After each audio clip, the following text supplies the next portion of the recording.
வணக்கம் நண்பர்களே, நீங்கள் பார்த்து கொண்டிருப்பது ரியல் 656. நான் உங்கள் மாதேஸ்வரன். தென்னகத்தின் மிகச் சிறப்பு வாய்ந்த புண்ணிய தலங்களில் ஒன்று அலைகடல் சூழ்ந்த அற்புத கோவில் நம் திருச்செந்தூர் ஸ்ரீ சுப்பிரமணிய சுவாமி திருக்கோவில். இந்த கோவிலுக்கு சென்றவர்கள் அல்லது கேள்விப்பட்டவர்கள் பலருக்கும் ஒரு கேள்வி மனதில் ஓடும். திருச்செந்தூர் முருகன் கோவிலின் மேற்கு கோபுர வாசல் ஏன் எப்போதும் மூடப்பட்டிருக்கிறது? இது வெறும் ஒரு மூட நம்பிக்கையா அல்லது இதற்கு பின்னால் ஏதேனும் அறிவியல் காரணங்கள் இருக்கின்றனவா? இல்லை, பழங்காலம் தொட்டே பின்பற்றப்படும் ஆகம விதிகள்தான் இதற்கு காரணமா? இந்த கேள்விக்கான பதிலை தேடி இந்த வீடியோவில் நாம் ஒரு ஆன்மீக பயணத்தை தொடங்கப் போகிறோம். வாருங்கள், இந்த ரகசியத்தை பற்றிய உண்மைகளை ஒவ்வொன்றாக அலசுவோம். ஆம் நண்பர்களே, திருச்செந்தூர் முருகன் கோவில் என்றாலே அனைவரின் மனதிலும் எழும் ஒரு அழகான ஓவியம் அதன் கம்பீரமான ராஜ கோபுரமும் கடலருகே அமைந்திருக்கும் அதன் தனித்துவமும் தான்.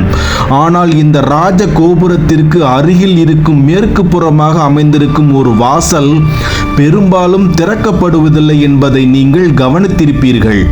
பல நூறு ஆண்டுகளாக இந்த மேற்கு கோபுர வாசல் ஒரு சில மிக விசேஷமான நாட்களில் மட்டுமே திறக்கப்படுகிறது. மற்ற நாட்களில் இது பூட்டப்பட்டே இருக்கிறது. உதாரணமாக, முருகனின் திருக்கல்யாணம் நடைபெறும் நாளன்று இந்த வாசல் திறக்கப்படுகிறது. இதை பற்றி பல்வேறு கதைகளும் ஊகங்களும் மக்கள் மத்தியில் நிலவி வருகின்றன. சிலர் இது ஒரு கெட்ட சகுனம் என்பார்கள். வேறு சிலரோ இதன் பின்னால் ஏதோ ஒரு மறைக்கப்பட்ட ரகசியம் இருக்கிறது என்பார்கள். இன்னும் சிலர் முருகன் கோபப்பட்டுதான் இந்த வாசல் மூடப்பட்டிருக்கிறது என்றெல்லாம் கூட சொல்வது உண்டு. ஆனால் உண்மை என்ன? இதற்கான சரியான காரணம் என்ன? இந்த மர்ம முடிச்சை அவிழ்க்கத்தான் நாம் இங்கோ கூடியிருக்கிறோம். இதற்கான முக்கிய காரணங்களில் ஒன்று ஆகம விதிகள். அதற்கு முன் ஆகம விதிகள் என்றால் என்ன என்பதை நாம் விரிவாக புரிந்து கொள்வது மிகவும் அவசியம் நண்பர்களே. கோவிலின் ஆகம விதி என்பது இதுதான் நம்முடைய அடுத்த கேள்வி. இந்து சமய கோவில்களின் கட்டுமானம், பூஜை முறைகள், சடங்குகள், திருவிழாக்கள், சிலைகளின் வடிவம், கோவிலின் பராமரிப்பு மற்றும் நிர்வகிப்பு இவை அனைத்தையும் வழிநடத்தும் மிக மிக முக்கியமான பண்டைய நூல்களின் தொகுப்புதான் இந்த ஆகம விதிகள். இவை கோவிலின் ஆன்மீக மற்றும் செயல்முறை அம்சங்களை மிக துல்லியமாக வரையறுக்கின்றன. இதை இன்னும் எளிமையாக சொல்ல வேண்டுமென்றால், ஒரு வீடு கட்ட வேண்டுமென்றால் நமக்கு வரைபடம் தேவைப்படுகிறது அல்லவா? அதுபோலத்தான் ஒரு கோவிலை எப்படி கட்ட வேண்டும், எப்படி பராமரிக்க வேண்டும், அங்கு எப்படி பூஜை செய்ய வேண்டும் என்று ஒவ்வொரு விஷயத்தையும் துல்லியமாக வரையறுக்கும் புனிதமான வழிகாட்டி நூல்கள்தான் இந்த ஆகம விதிகள். ஒரு கோவிலின் கட்டிடக்கலை எப்படி இருக்க வேண்டும், எந்தெந்த தெய்வங்கள் எங்கு நிறுவப்பட வேண்டும், கோபுரங்கள், மண்டபங்கள், பலிபீடம் போன்ற அமைப்புகளின் வடிவம், அவற்றின் சரியான இடம், இவை அனைத்தையும் ஆகமங்கள் மிக தெளிவாக கூறுகின்றன. ஒரு கோவில் கட்டப்படும் போது அதன் திசைகள், சுற்றுப்புறம், நிலத்தின் தன்மை என அனைத்தையும் ஆகமங்களின் அடிப்படையில் தான் தேர்வு செய்வார்கள். தினசரி பூஜை அட்டவணை எப்படி இருக்க வேண்டும், அபிஷேக முறைகள் என்ன, அர்ச்சனை விதிகள், தீபாராதனை முறைகள், இவை ஒவ்வொன்றையும் ஆகமங்களே நிர்ணயிக்கின்றன. உதாரணமாக, எந்தெந்த பொருட்களை அபிஷேகத்திற்கு பயன்படுத்தலாம், எந்தெந்த மந்திரங்களை சொல்ல வேண்டும், எத்தனை முறை தீபாராதனை காட்ட வேண்டும் என்பவை அனைத்தும் ஆகம விதிகள் படிதான் நடைபெறும். கோவில்களில் நடைபெறும் பல்வேறு திருவிழாக்களின் போது பின்பற்ற வேண்டிய சடங்குகள் என்னென்ன, உற்சவ மூர்த்திகளை வீதி உலா எடுத்துச் செல்லும் முறைகள் எப்படி இருக்க வேண்டும், தேர் திருவிழா, தெப்பத் திருவிழா போன்றவற்றுக்கு கூட ஆகம விதிகள் இருக்கின்றன. கோவிலின் தூய்மையை பராமரிப்பதற்கான விதிகள் என்ன, எந்தெந்த விஷயங்கள் கோவிலில் தீட்டை ஏற்படுத்தும், அப்படி ஏற்படும் சமயங்களில் மேற்கொள்ள வேண்டிய பரிகாரங்கள் என்ன, இவை அனைத்தும் ஆகமங்களால் வரையறுக்கப்படுகின்றன. பூஜை செய்யும் அர்ச்சகர்களுக்கான தகுதிகள் என்ன, அவர்கள் எப்படி பயிற்சி பெற வேண்டும், அவர்களின் கடமைகள் என்னென்ன, ஆகமங்கள் அர்ச்சகர்களின் பங்குக்கு முக்கியத்துவம் கொடுக்கின்றன. ஆகம விதிகள் என்பவை கோவிலின் புனித தன்மையை பாதுகாக்கவும், தெய்வ சக்தியை கோவிலில் நிலைநிறுத்தவும், பக்தர்களுக்கு சரியான முறையில் வழிபாட்டு அனுபவத்தை வழங்கவும் உதவுகின்றன.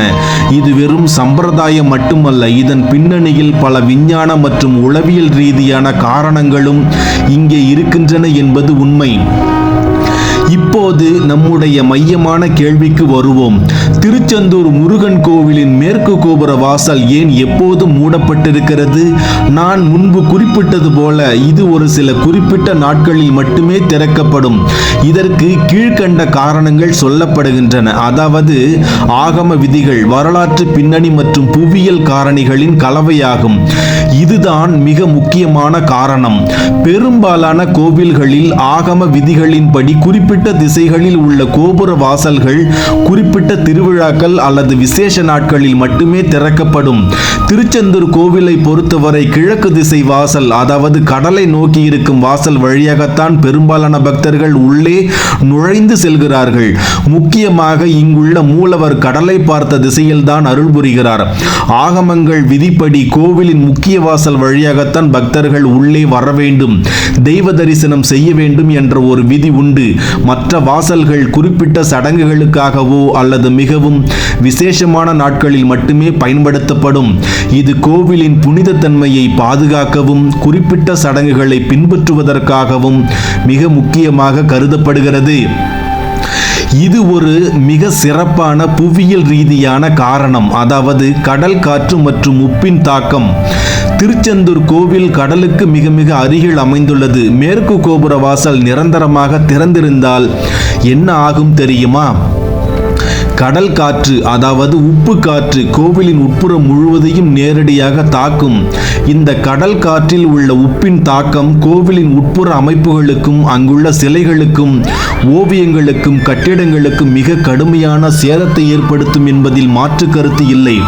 உதாரணமாக சிலைகள் அரிக்கப்படலாம், சுவர்கள் பலவீனம் அடையலாம். இந்த கடல் காற்று மற்றும் உப்பின் தாக்கத்தில் இருந்து கோவிலின் பழங்கால கலை படைப்புகளையும் கட்டிட அமைப்பையும் பாதுகாக்க வேண்டும் என்பதற்காக மேற்கு வாசலை மூடி வைப்பது ஒரு நடைமுறை பாதுகாப்பு நடவடிக்கையாகும். இது கோவிலின் நீண்ட ஆயுளுக்கு உதவுகிறது. மற்றும் பாதுகாப்பு அம்சங்கள். பழங்காலத்தில் கோவிலின் பாதுகாப்பு மிகவும் முக்கியத்துவம் வாய்ந்ததாக இருந்தது. கோவில்கள் என்பவை செல்வ வளம் நிறைந்த மையங்களாக இருந்ததால் கொள்ளையர்கள் மற்றும் வெளிநாட்டு படையெடுப்புகளிலிருந்து அவற்றை பாதுகாப்பது அவசியமாக இருந்தது. எல்லா வாசல்களையும் திறந்து வைத்தால் பாதுகாப்பு குறைபாடுகள் ஏற்படலாம்.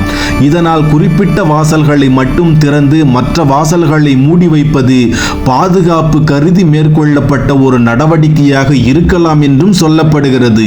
இன்றும் கூட பெரிய கோவில்களில் சில வாசல்கள் பாதுகாப்பு கருதி திறக்கப்படாமல் இருப்பதை பார்க்கலாம். ஐதீகம் மற்றும் நம்பிக்கை.